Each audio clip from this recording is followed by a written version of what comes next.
परम तत्वाय नारायणाय गुरुभ्यो नमः। जय गुरुदेव। परम पूज्य गुरुदेव की जय। परमहंस स्वामी निखिलेश्वरानंद महाराज की जय। बाबा भूतनाथ की जय। माँ भगवती बगलामुखी की जय। माँ काली की जय। सिद्धाश्रम की जय। माघ मास की गुप्त नवरात्रि बहुत ही जल्द आ रही है।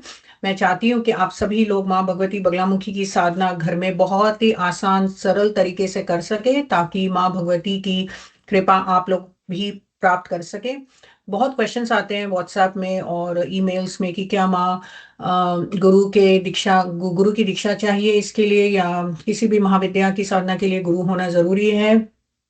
तो अगर आप मंत्र साधना कर रहे हैं, मेरा यही उत्तर है, अगर आप मंत्र साधना में प्रवृत्त हो रहे हैं, या अगर आप मंत्र साधना में कोई ऐसा अनुष्ठान कर रहे हैं, तो हाँ, गुरु का दीक्षा होना अनिवार्य है। और ये मैं शास्त्र सम्मत बात कर रही हूँ, शास्त्रों का भी प्रमाण दूंगी कि गुरु का दीक्षा होना अनिवार्य है अगर आप भगवती बगलामुखी या किसी भी महाविद्या की मंत्र साधना में आप आगे बढ़ रहे हैं। परंतु हम माँ है, वे चाहती है कि इनके कोई भी बच्चे उनकी कृपा से वंचित ना रहें। इसीलिए ऐसे सरल तरीके से भी हम कुछ ऐसे उपासना क्रिया क्रम है जो हम घर में भी कर सकते हैं, ताकि हमें माँ भगवती की कृपा प्राप्त हो सके। तो यहाँ जो मैं आज बहुत सरल साधना देना चाह रही हूँ, बहुत ही सरल उपासना पद्धति देना चाह रही हूँ, जिससे हम षोडशोपचार साधना बोलते हैं कि 16 तरीके के ऐसे पदार्थ हैं जो हम माँ भगवती को समर्पित करेंगे, ताकि हम उनकी कृपा प्राप्त कर सके, ताकि माँ भगवती बगलामुखी हमें आशीर्वाद दे। ठीक है। तो सबसे पहला, माँ भगवती बगलामुखी पीताम्बरा देवी है। वे पीत वर्णा है, ये मैंने पिछले लेक्चर में भी समझा दिया है। वे स्वयं पीत वर्णा है। वे स्वर्णों से सुशोभित हैं। उनके जो सिंहासन पर बैठी हैं वो रत्नों से जड़ित है। वो बहुत ही सुंदर है, वो मतलब महारानी है।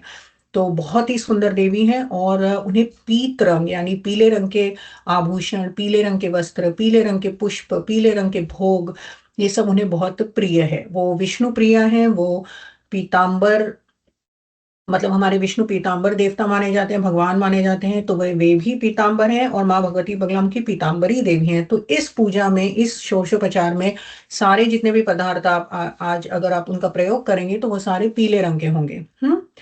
सबसे पहले आप स्वयं पीले रंग के वस्त्र पहनकर बैठे। और अगर हो सके, अगर आप जैसे मंत्र साधना कर रहे हैं तो उसमें घर में जैसे अगर 11 दिन का अनुष्ठान हो गया, तो अच्छा होगा कि आपके जो मंदिर है वो भी पीले दीवार हो वहां पर। अगर नहीं हो सकता है तो या पीला कोई ऐसे कर्टन्स डाल दीजिए, या पीले रंग की कोई साड़ी लगा दीजिए। मतलब ऐसा है कि वातावरण ज्यादा से ज्यादा आपका पीले रंग का होना चाहिए। तो यहाँ पर जब मैं कहूंगी कि पुष्प चढ़ाना है, तो आप लोग तैयारी रखें। पीले रंग का आपके पास पुष्प हो, पीले रंग का आपके पास वस्त्र हो देवी माँ को चढ़ाने के लिए, पीले रंग का आपके पास आभूषण हो देवी माँ को चढ़ाने के लिए, पीले रंग के अक्षत हो, यानी अक्षत में थोड़ा हल्दी मिलाकर रखें, पीले रंग के अक्षत हो। और पीले रंग के दीप हो। दीप यानी जो दीप में तेल है, जो दीपक में तेल है, उसमें आप थोड़ा हल्दी मिला दें। और जो कापूस है जिसे आप जो जो दिया में प्रयोग किया जा रहा है, उस कापूस को आप थोड़ा हल्दी में मिला दें। तो वो हो गया आपका पीले रंग का दीप। नैवेद्य, पीले रंग के मिठाई, पीले रंग के भोग, पीले रंग की अगर कढ़ी अगर आप देवी माँ को चढ़ा सकते हैं पीले पकोड़ों के साथ, वो सबसे उत्तम है। और पीले रंग के फल जैसे केला हो गया या आम हो गया या जो भी आपके पास, ठीक है। और फिर तो ज्यादा से ज्यादा आप सबसे पहले स्वयं पीला वस्त्र पहनकर बैठे और सारा पीला वातावरण हो। तो सबसे पहले शुरू करते हैं, पवित्रीकरण करें। ये सब बहुत बेसिक नित्य दैनिक पूजा क्रम है। जल छिड़के ओम पवित्र पवित्र व सर्वावस्थागतो पीवा यह स्मरे पुंडरीकाक्ष सभायावंतर शुचि। ये बहुत ही बेसिक है, आप नहीं जानते, थोड़ा जल छिड़क के बस ये मनाए देवी माँ को कि मैं पवित्रीकरण कर रहा हूँ। पूरा ये शुद्ध करें, सारा वातावरण, मेरी भी आंतरिक एवं बाह्य शरीर को शुद्ध करें। और उसके बाद गुरु गणेश का ध्यान करें। हमारे अगर आप गुरु परंपरा से जुड़े हैं, आपके गुरु को ध्यान करें। गुरु ब्रह्मा जो भी आप जानते हैं उनको पुष्प और अर्घ इत्यादि दे गुरु को। और उनसे सबसे पहले अनुमति मांगे कि हे गुरुदेव, मैं बगलामुखी साधना या बगलामुखी उपासना करना चाह रही हूँ, तो आप अपना आशीर्वाद प्रदान करें। तो सबसे पहले गुरु गणेश, भैरव जी को थोड़ा बहुत याद कर लीजिए, उनको भी पुष्प इत्यादि चढ़ा दे भैरव जी को। और शिव जी यानी भैरव जी हो गए यहाँ पर इस समय, क्योंकि हर महाविद्या के एक शिव और भैरव माने जाते हैं और उनके गणपति होते हैं। तो गुरु गणेश भैरव सबसे पहले उनको याद करें, और फिर महा भगवती बगलामुखी के ये जो 16 उपचार है, ये जो 16 उपचार मैं आगे बताने जा रही हूँ, उससे आप उनकी उपासना करें। तो सबसे पहले तो भगवती बगलामुखी को ध्यान करें।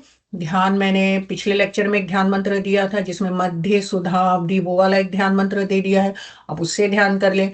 एक शायद यूट्यूब में एक शॉर्ट्स वीडियो भी है, जहाँ पे मैंने वो सौवर्णासन संस्थिता त्रिनयनाम वो वाला भी एक ध्यान मंत्र दिया है। आप उसको ध्यान एक बार प्ले कर लीजिए। अगर आप कुछ नहीं जानते तो केवल माँ को ध्यान करें कि हे माँ, मैं आपके इस आज इस पूजा उपासना में आपका आशीर्वाद प्राप्त करना चाह रही हूँ। आप कृपया अपना आशीर्वाद प्रदान करें। इतना बहुत बहुत ही सरल ध्यान है।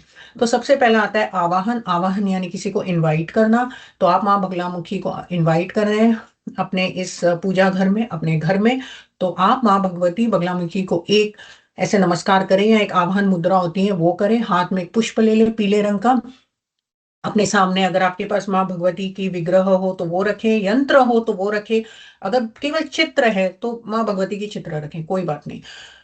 चित्र में बस इतना होगा कि जब हम पंचामृत सब उनका प्रयोग करेंगे तो वो चित्रों को नहीं दे सकते हैं, लेकिन आप मन से उस समय आप भगवती पे पंचामृत उनको अर्पण करेंगे। तो सबसे पहले आवाहन। आवाहन अपने हाथ में पीले पुष्प रख लें, पीले अक्षत रख लें, और देवी माँ को आवाहन करें। आवाहन मुद्रा अगर आती हो, नहीं आती है तो बस इतना ही करे, थोड़ा सा ऐसे प्रणाम कर ले कि हे माँ, मैं आपको आह्वान करने जा रही हूँ, मैं आपको इनवाइट कर रही हूँ। ठीक है, तो इतना कहना है बस। ओम लीम बगलामुखी नमः, या ओम लीम बगलामुखी देव्ये नमः आवाहन समर्पयामि।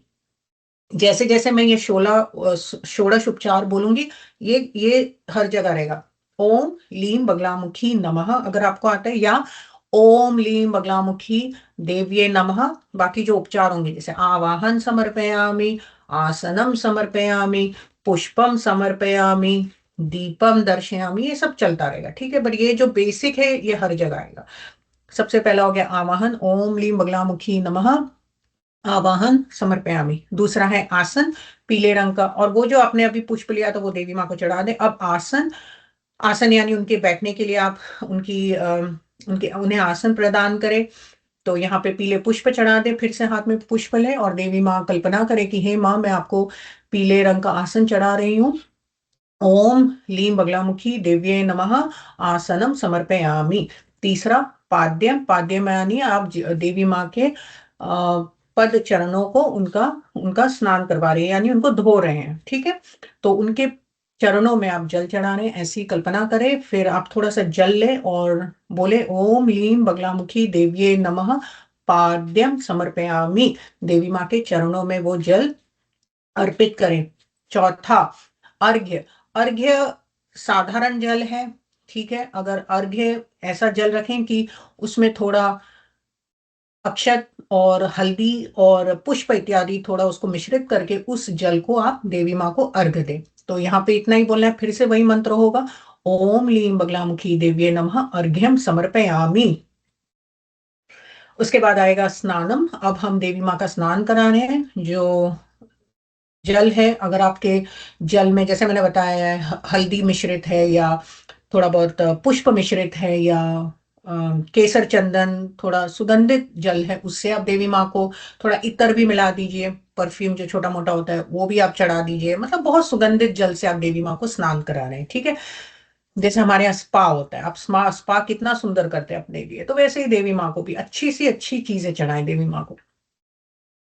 तो यहाँ पे हम उनका स्नान करें, बोले ओम लीम बगलामुखी देवी नमः देवी स्नानम समर्पयामि, देवी माँ का स्नान करा दें। अगला आएगा पंचामृत। अगेन, अगर आपके पास चित्र है, पंचामृत नहीं कर पाएंगे, चित्र को गीला नहीं करना है, आप मन से यहाँ पंचामृत उन्हें अर्पण करें। यंत्र है और देवी माँ का विग्रह है, तो फिर से वही जो पंचामृत होता है, जैसे दूध दही घी मधु शक्कर मिश्रित, अथवा इनसे आप जो पंचामृत बनाकर रखें वो पंचामृत आप देवी माँ को दिखाएं, या देवी माँ का उनसे स्नान करें। बोलेंगे ओम लीम बगलामुखी देव्ये नमः पंचामृत समर्पयामि। पंचामृत होने के बाद फिर से उसे धो दे, थोड़ा सा अगर विग्रह है उसको धो के एक बार पोंछ ले, एकदम क्लीन कर ले। और नेक्स्ट होगा वस्त्र। वस्त्र चढ़ाएं देवी माँ को। वस्त्र मैंने जब पहले ही कहते हैं पीले रंग का वस्त्र होगा, तो आप फिर बोलेंगे ओम लीम बगलामुखी देव्ये नमः वस्त्रम समर्पयामी, पीले रंग के वस्त्र चढ़ाएं। गंध, अगर आपके पास केसर है, चंदन है, हल्दी है, जो भी इतर है, जो भी सुंदर से सुंदर ऐसे गंध वाली जो भी पदार्थ हैं वो आप अभी इस समय देवी माँ को चढ़ाएंगे। बोलेंगे ओम लीम बगलामुखी देवी नमः गंधम समर्पयामी। अक्षत, अक्षत में थोड़ा हल्दी मिला के रखे, पीले रंग के अक्षत हो, आप बोलेंगे ओम लीम बगलामुखी देवी नमः गंधम अक्षतम समर्पयामी। अगला पुष्प, हम लोग 11वें पे हैं, 10वें पे है शायद। पुष्पम, ओम लीम बगलामुखी देवी नमः पुष्पम समर्पयामी, पीले रंग के पुष्प चढ़ा दे। नेक्स्ट धूप, ओम लीम बगलामुखी देवी नमः धूपम समर्पयामी। अगला ओम लीम बगलामुखी नमः दीपम दर्शयामी, दीपम को दिखाया जाता है, उसको दर्शन किया जाता है, उसको समर्पित नहीं किया जा सकता, तो से केवल दर्शयामी बोलना है। ओम लीम बगलामुखी देवी नमः दीपम दर्शयामी। दीपक का मैंने बता दिया था, वो पीले रंग का दीपक है, उसमें तेल में आप हल्दी मिलाएंगे और जो कापूस है उसमें भी थोड़ा हल्दी मिला के रखेंगे। नैवेद्यम, पीले रंग के भोग जो आपके पास है, फल हो गए, पीले रंग की मिठाइयां हो गई, पीले रंग के कढ़ी हो गए, दाल बाटी चूरमा हो गए, पीले रंग के पकोड़े हो गए, भजिए हो गए। अगर आपने चावल का भी कुछ ऐसे पकवान किया है तो पीले रंग का ही बनाए। पीले रंग का पायसम अगर आपके पास है तो पीले रंग का खीर ऐसा कुछ चढ़ा है तो पीला पदार्थ ही भोग देवी माँ को आज भोग लगाया जाएगा। तो आप बोलेंगे ओम लीम बगलामुखी देवी नमः नैवेद्यम निवेदयामी, निवेदयामी नहीं बोल पा रहे, नैवेद्यम समर्पयामी। उसके बाद देवी माँ को एक आचमनी दे दे, आचमनी यानी उनका मुख प्रक्षालन करें, उनका मुख धोने के लिए, तो बस इतना बोलना है ओम लीम बगलामुखी नमः आचमनम समर्पयामी। आचमन यानी थोड़ा जल देना, ठीक है, यहाँ जल देके उनका मुख धो रहे हैं। अगला आएगा तांबुलम, तांबुलम हमारे अंग्रेजी भाषा में बोलते हैं माउथ फ्रेशनर। तो जैसे भारत में पान खाने का प्रचलन है, तो आपके पास अगर इलायची है या लवंग है या ऐसे कुछ है तो वो दे सकते हैं। तो यहाँ पे आप बोलेंगे ओम लीम बगलामुखी देवी नमः तांबूलम समर्पयामि। और लास्ट में जो है वो है दक्षिणा, तांबूलम प्रदक्षिणम पूजनम समर्पयामि। ओम लीम बगलामुखी देवी नमः, दक्षिणा दे दीजिए देवी माँ को, कुछ रुपए पैसे चढ़ा दीजिए, कुछ नहीं तो केवल पुष्प चढ़ा दीजिए और बोलेंगे ओम लीम बगलामुखी देवी नमः दक्षिणा समर्पयामि। ये सब होने के बाद एक बार अगर आप गुरु गीता जानते हैं, गुरु गीता पढ़ ले, बहुत लंबा हो जाएगा, तो आप केवल माँ बगलामुखी की आरती कर लें, या जो भी आप लोग जानते हैं माँ बगलामुखी का, अगर जो भी आपके पास जितना भी आपको ज्ञान है, कुछ नहीं है तो उनका केवल ध्यान से उनको बस ये करें कि हे माँ बगलामुखी आप मुझे अपना आशीर्वाद प्रदान करें। अगर आप आरती पढ़ सकते हैं, उनकी कोई स्तुति है, उनका कोई स्तोत्र है, उनका कोई हृदयम है, तो आप उसका पाठ करें एक बार, और बस उतना करके माँ भगवती बगलामुखी से उनका आशीर्वाद मांगे। तो ये थे षोडश उपचार। अगर आप बहुत बेसिक साधना करना चाह रहे हैं तो पंच उपचार से भी कर सकते हैं, जिसमें गंध पुष्प धूप दीप नैवेद्य, बस इतना ही आता है। गंध चढ़ा दिया, पुष्प चढ़ा दिया, धूप दिखा दिया, दीप दिखा दिया और नैवेद्य, नैवेद्य यानी भोग चढ़ा दिया, तो इतना कर सकते हैं। बाकी आभूषण इत्यादि ये सब आपके आप चढ़ा सकते हैं, वस्त्रों के साथ भी अगर आप चाहते हैं तो उन्हें आभूषण चढ़ा दीजिए, ये सब जितना आप चढ़ा सकते हैं चढ़ाए, लेकिन ये बहुत ही बेसिक सरल तरीके से उनकी पूजा की जा सकती है। और मेरी आशा है कि माँ भगवती बगलामुखी आपकी इस उपासना से प्रसन्न होए और आप पर अपनी कृपा बनाए रखिए। चलिए आज के लिए इतना ही। तो ओम परम तत्वाय नारायणाय गुरुभ्यो नमः। जय गुरुदेव।